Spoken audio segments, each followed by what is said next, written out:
पहुंच चुके हैं इस वक्त और तमाम जो उनके नेता हैं, उनके साथी हैं, वो उनसे मिल रहे हैं। और संजय सिंह देखिए किस तरीके से हाथ हिलाकर तमाम कार्यकर्ताओं का अभिवादन कर रहे हैं और फूलों से उनका स्वागत किया जा रहा है, फूल बरसाए जा रहे हैं। आतिशी से फिलहाल वो मिल रहा है, आतिशी सौरभ भारद्वाज और तमाम जो अन्य आप नेता हैं, सभी से संजय सिंह मिल रहे हैं। और लगातार नारों के बीच यहाँ पर कार्यकर्ताओं का जोश दिख रहा है, किस तरीके से तमाम कार्यकर्ता जो है आम आदमी पार्टी के झंडों को लहरा रहे हैं। और ये जो तस्वीर है ये बता रही है कि आने वाले दिनों में जब लोकसभा चुनावों के लिए दिल्ली में प्रचार शुरू हो और तमाम चीजें, तमाम नेता जो है वो जगह जगह निकलेंगे प्रचार के लिए, क्योंकि अभी कुछ दिन पहले जो इंडिया गठबंधन की रैली हुई थी रामलीला मैदान में, उसमें भी साफ संकेत मिला था कि किस तरीके से इस मुद्दे को लेकर खासकर जो जांच एजेंसियां ईडी सीबीआई इनको लेकर केंद्र सरकार पर लगातार हमलावर है। केवल आम आदमी पार्टी नहीं, पूरी की पूरा इंडिया गठबंधन और तमाम विपक्षी नेता हमेशा से यही आरोप लगाते रहे हैं कि जो है वो केंद्र सरकार केवल और केवल इनका एजेंसी का दुरुपयोग कर रही है। देखिए अब संजय सिंह जो है कार्यकर्ताओं को संबोधित कर रहे हैं, यहाँ पर आप सुन सकते हैं आप क्या संजय सिंह कार्यकर्ताओं को संदेश देंगे।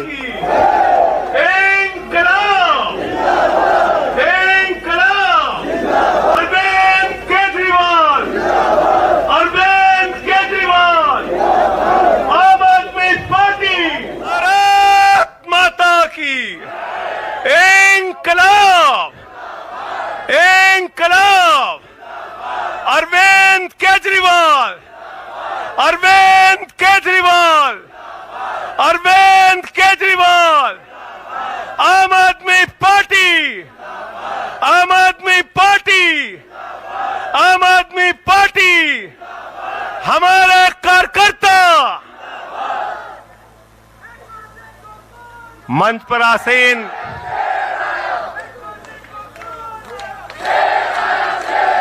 हमारे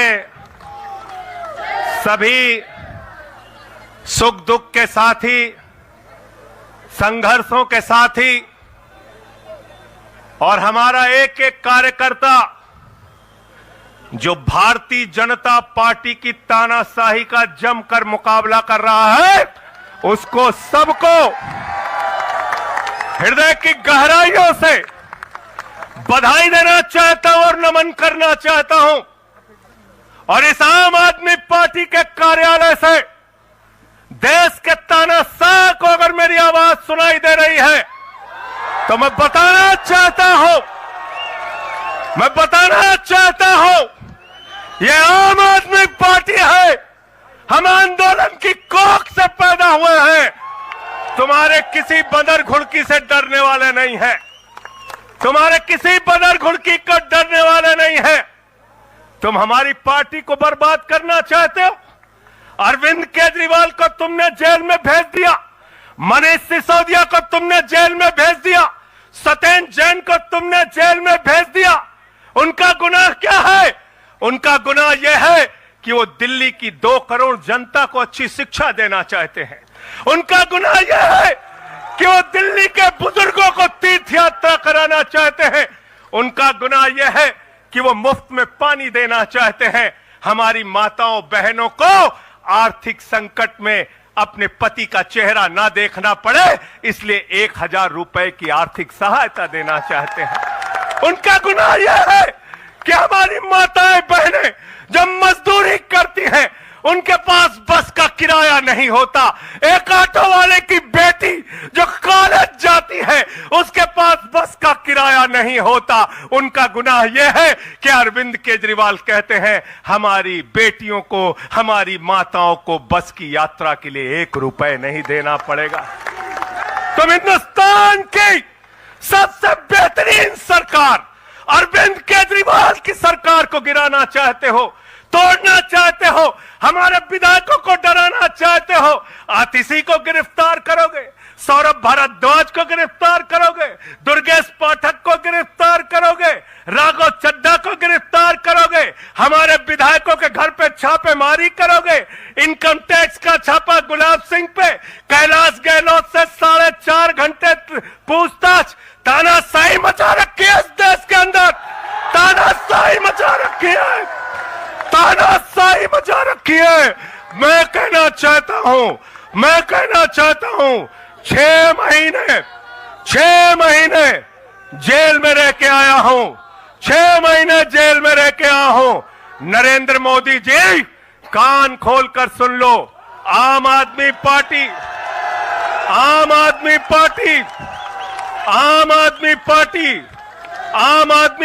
का एक एक कार्यकर्ता, आम आदमी पार्टी का एक एक नेता, आम आदमी पार्टी का एक एक मंत्री और विधायक अपने नेता अरविंद केजरीवाल के साथ खड़ा है। अरविंद केजरीवाल के साथ खड़ा है, दिल्ली के मुख्यमंत्री के साथ खड़ा है। क्या कह रहे हैं भाजपाई कह रहे हैं केजरीवाल इस्तीफा क्यों नहीं देते? ये केजरीवाल का इस्तीफा नहीं मांग रहे, याद रखना। ये कह रहे हैं केजरीवाल 2 करोड़ जनता का पानी क्यों नहीं बंद करते? केजरीवाल मुफ्त बिजली क्यों नहीं बंद करते? केजरीवाल मोहल्ला क्लिनिक क्यों नहीं बंद करते? केजरीवाल बस की यात्रा फ्री जो मिल रही है उसको क्यों नहीं बंद करते? अरे एक छोटी सी सरकार, दिल्ली की केजरीवाल की सरकार इतनी बेहतरीन सरकार है कि उसके जवाब में गुजरात के अंदर स्कूल दिखाने के लिए मोदी जी को टेंट का स्कूल दिखाना पड़ा। याद है कि भूल गए? आतिशी जी याद है ना? आप एजुकेशन मिनिस्टर हैं, आपने देखा होगा। हमारे कार्यकर्ताओं ने कहा अच्छे स्कूल बनाएंगे। जहां पर मुख्यमंत्री थे नरेंद्र मोदी जी, उन्होंने कहा केजरीवाल के टक्कर का स्कूल हमको दिखाना है, तो उन्होंने कृत्रिम स्कूल तैयार किया, टेंट वाला स्कूल तैयार किया। हमने दिल्ली के अंदर टेंट वाले स्कूल की जगह एयर कंडीशन कमरों का स्कूल तैयार किया। और नरेंद्र मोदी ने 25 साल गुजरात में भाजपाइयों के शासन के बाद टेंट वाला स्कूल तैयार किया। इस्तीफा दे दो भाई, कल को भगवंत मान को गिरफ्तार कर लो, कह दोगे इस्तीफा दो। वो केरला के मुख्यमंत्री विजयन, उनकी बेटी पे जांच शुरू कर दी, कहेंगे विजयन जी इस्तीफा दो। ममता बनर्जी जी के भतीजे पे जांच शुरू कर दी, कहेंगे ममता बनर्जी जी इस्तीफा दे दो। तो इस देश के कानून में कहते हो मुख्यमंत्री और आम आदमी बराबर है, तो जरा मुझे बताइए, सोमनाथ भारती कानून के जानकार हैं, क्या प्रधानमंत्री को कानून में छूट है? कानून में छूट है क्या? अरे कल को एक मुकदमा मोहाली में लिखा जाएगा, 2 दरोगा वहां से आएगा। एक मुकदमा झारखंड में लिखा जाएगा, 3 दरोगा वहां से आएगा। एक मुकदमा तमिलनाडु में लिखा जाएगा, 5 दरोगा वहां से आएगा।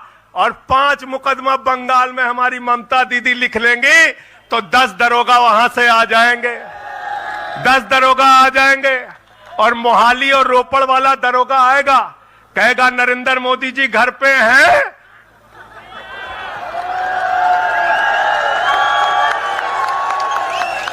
तो भाजपाइयों जवाब दो इसका, क्या देश का प्रधानमंत्री बंगाल के थाने में जाके जांच में शामिल होगा कि नहीं होगा? बताओ मुझे, जवाब दो इसका। क्या वो शामिल होगा तमिलनाडु की जांच में? क्या वो जांच में शामिल होगा पंजाब के अंदर?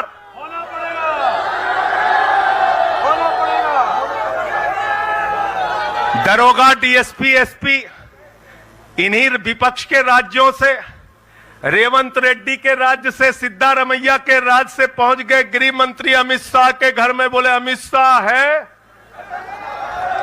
उससे पूछताछ करनी है। कहेंगे हम तो गृह मंत्री है। बोलो गृह मंत्री तो सब समान है। इसलिए भाजपाइयों, ये नौटंकी हमारे साथ मत खेलो। तुम्हारी सारी चालबाजियों को हम लोग समझते हैं। अरविंद केजरीवाल बिल्कुल इस्तीफा नहीं देंगे और दिल्ली की 2 करोड़ जनता के दिल्ली की 2 करोड़ जनता के लिए काम करेंगे, दिल्ली की 2 करोड़ जनता के लिए काम करेंगे। कहते हैं चिट्ठी कैसे लिखेंगे? 6 महीने जेल में रह के आया भाई, 6 महीने जेल में रह के आया। आतिशी जी, कैलाश गहलोत के पास जेल विभाग है, उनसे पता कर लीजिएगा। मैंने तो डीपीआर भी पढ़ा, संजीव झा को रास्ते में बता रहा था। जेल मैनुअल में लिखा है कोई भी व्यक्ति जेल में रह के असीमित चिट्ठियां लिख सकता है, असीमित। पढ़ लेना। पता नहीं हमारे मीडिया वाले क्यों नहीं पढ़ पाते। बहस चल रही थी, केजरीवाल सरकार कैसे लिखेंगे, कैसे चलाएंगे, चिट्ठी कैसे लिखेंगे। असीमित चिट्ठियां लिख सकते हैं, असीमित, उसकी कोई लिमिट नहीं है। और अगर कोई सरकारी चिट्ठी लिखनी है तो कोर्ट से परमिशन, और अगर और सरकारी चिट्ठी को, 1 मिनट सुन लो बात, और कोई सरकारी चिट्ठी लिखनी है तो जेल सुपरिंटेंडेंट उस चिट्ठी पे मोहर लगा के उसको अटेस्ट कर देता है, अटेस्ट कर देता है। पढ़ लेना। सारे कानून तो तुम लोग जेल भेज भेज के पढ़वा दे रहे हो हम लोगों को, सारे कानून पढ़वा दे रहे हो, सारे कानून पढ़वा दे रहे हो। मैं एक ही बात कहना चाहता हूं, इनका जवाब देने का वक्त आ गया है। बहुत बढ़िया। मोदी जी क्या कहते हैं?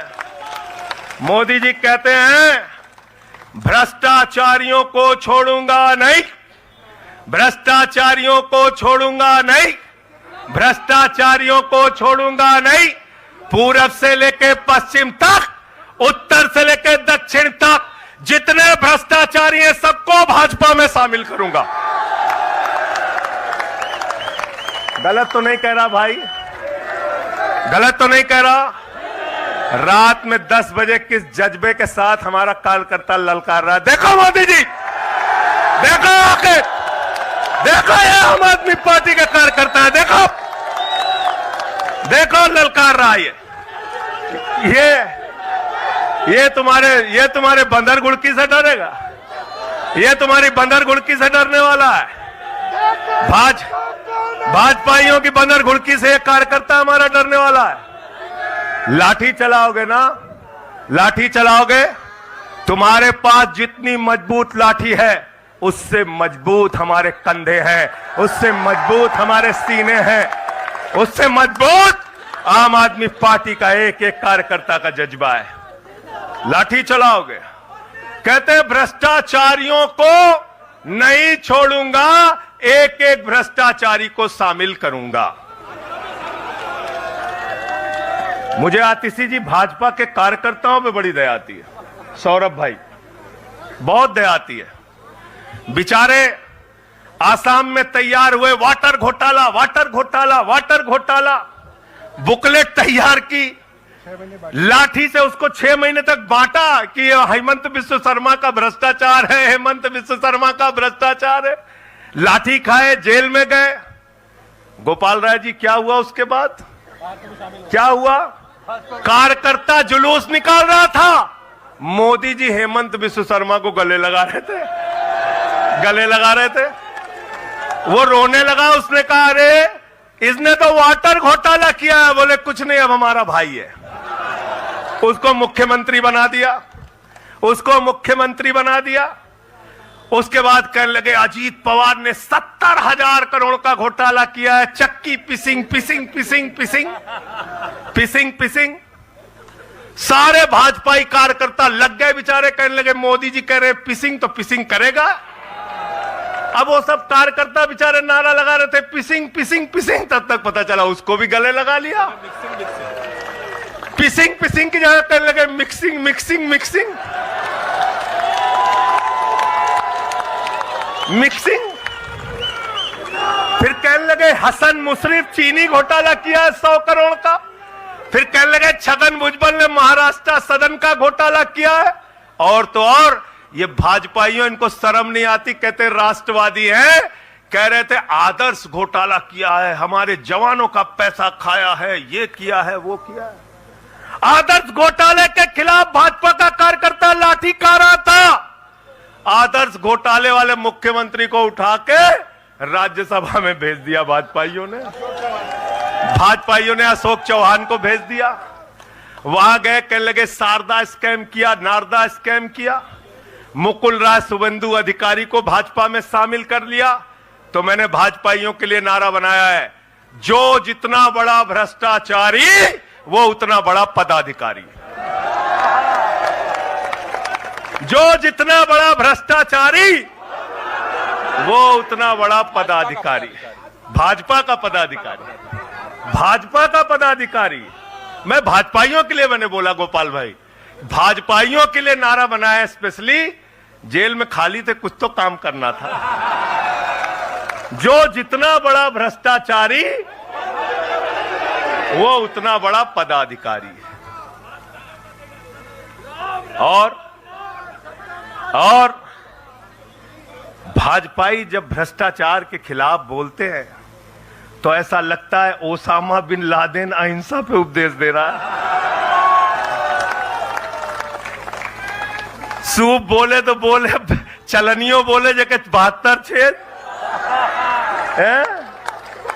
भाजपाई भ्रष्टाचार के खिलाफ बोलेंगे, भाजपाई केजरीवाल के खिलाफ बोलेंगे, भाजपाई बोलेंगे जिस आदमी ने आईआरएस की नौकरी को लात मार के भारत की जनता की सेवा करने का संकल्प लिया, जिस आदमी ने 13 दिन तक भ्रष्टाचार के खिलाफ आंदोलन चलाया, 15 दिन तक का अनशन रखा, जिस आदमी ने पूरे देश को जगाने का काम किया, आम आदमी को ताकत देने का काम किया, आप उसके ईमानदारी के ऊपर सवाल उठाते हैं, कहते हैं भ्रष्टाचार के खिलाफ बोलोगे? भाजपाइयों तुम बोलोगे?